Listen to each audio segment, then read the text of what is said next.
안녕하세요. 오늘의 건설 강지연 차장이라고 합니다. 좋은 하루 되시고, 오늘은 전문 건설업의 한 분야인 실내건축 공사업에 대한 설명을 해드리려고 해요. 실내건축 공사업은 그냥 쉽게 맞습니다. 인테리어를 하는 사업이에요. 실내를 아름답게 가꾸는 사업이고요. 대부분 많은 작은 인테리어 회사들이 이제 실내건축 공사업이라는 면허 없이 시공을 하고 있지만, 솔직히 말씀드리면 이제 불법과 합법 사이에 있다고 볼 수 있습니다. 왜냐하면 이제 경미한 공사업의 경우는 이 실내건축 공사업이라는 면허 없이 시공이 가능하지만, 이제 그 경미한 공사업 범위, 여기서 경미한 공사업의 범위는 1,500만 원 이상의 공사 같은 경우는 원래는 이 실내건축 공사업이라는 면허가 있어야만 가능합니다.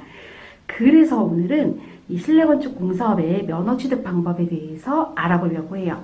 실내건축 공사업의 면허 취득을 위해서는 우선은 4가지 등록 기준에 충족이 되어야 되는데, 우선 자본금, 기술 능력, 공제조합 출자,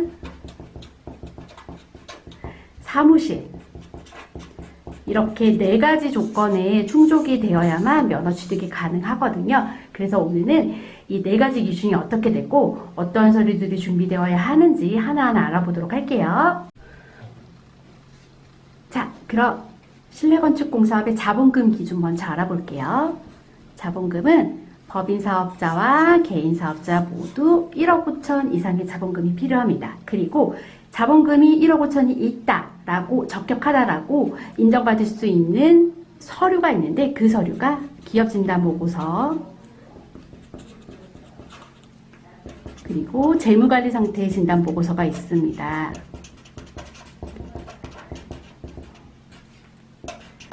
이 서류가 제출이 되어야만 자본금이 보유됨을 증명하는 서류로 제출이 되기 때문에 준비가 되셔야 되고요.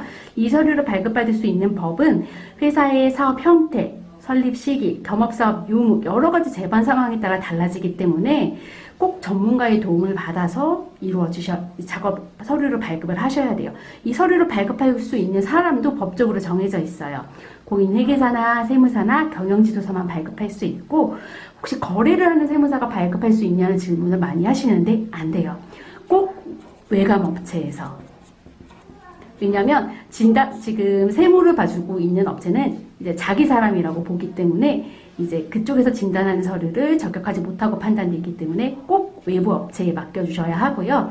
지금 현재 회사 상태가 이 자본금 기준이 적격한지 안 적격한지 잘 모르시는 회사들이 많아요. 그럴 때는 이제 저희 해솔 C&I로 전화 주시면 전문 컨설턴트들이 회사가 지금 어떤 상황인지, 어떤 또 겸업사업을 하고 있는지, 설립은 언제 되셨는지 여러 가지 질문을 통해서 이제 저희가 진단보고서를 발급할 수 있도록 도움을 드릴 거예요. 그럼 다음 기준 알아보도록 할게요. 네, 그럼 두 번째 공제조합 출자에 대해서 알아볼게요. 실내건축 공사업의 공제조합 출자는 전문건설 공제조합에 예치를 하시게 되세요.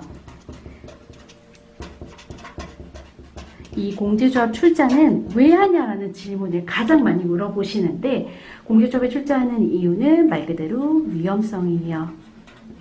공사를 하시다 보면 하자에 대한 보증도 생길 수 있고, 인사사항도 생길 수 있고, 여러 가지 문제 상황이 생길 수 있는데, 그때 회사가 변제하지 못하거나 여러 가지 문제 상황이 생길 수 있을 때를 대비해서 법정 자본금 1억 5천의 일정 금액을 공제조합에 예치해 놓고, 조합에서 이 부분을 이제 예치를 받아 놓고선 회사가 필요한 일이 생길 때 보증서를 발급해 주신다거나 융자, 업무 등 여러 가지의 도움을 주고 있는 곳이에요. 그래서 법적으로도 최대 54자에 되는 금액을 예치할 수 있도록 되어 있고요.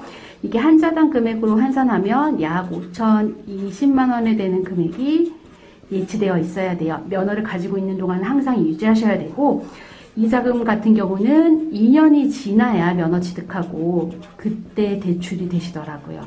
그래서 업무 하시는 데 참고를 꼭 해주셔야 합니다. 자, 그럼 다음 기준 알아볼게요. 실내건축 공사업의 기술 능력 같은 경우는 쉽게 얘기하면 기술자를 뜻합니다. 이 기술자 같은 경우는 총 2명이 필요한데요. 이 두 명의 기술자의 요건은 건설기술인협회에서 발급하는 건축 분야의 경력수첩 소지자이거나 하기 내용의 국가기술 자격증을 가지신 분만 인정이 돼요. 또 이 기술자들의 중요 포인트는 상시 근로가 원칙, 4대 보험 가입은 의무예요.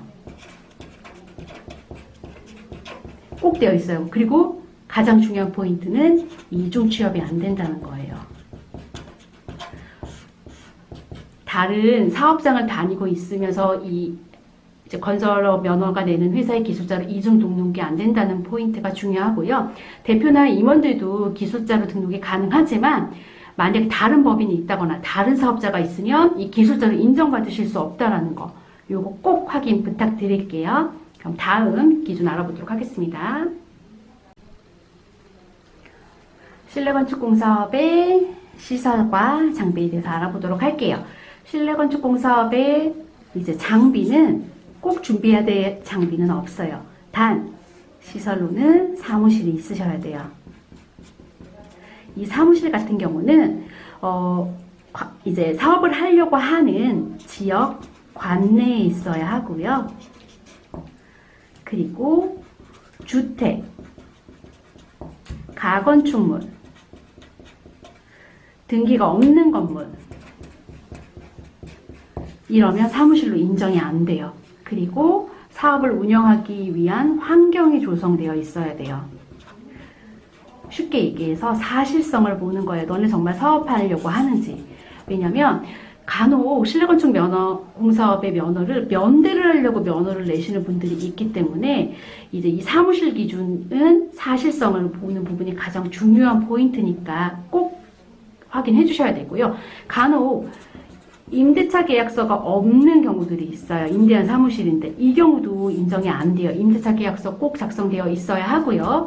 이런 것들 증빙되는 서류들로 뭐 임대차 계약서라든지 사무실 사진, 건축물 대장, 건물 등기부 등본 이런 서류들이 다 제출되어야 되니까 꼭 숙지해 주셔야 합니다.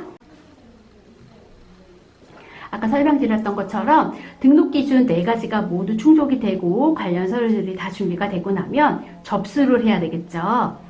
우선은 실내건축 공사업의 접수는 지역의 시군구청에 접수를 할 거예요.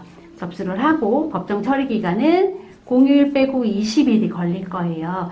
그리고 이 20일이라는 시간 동안 저희가 제출한 서류의 심사, 그리고 상황에 따라서는 현장 실사의 과정에 겹칠 수 있어요. 요거 명심해 주셔야 돼요. 실사를 항상 할 수 있다는 부분이요.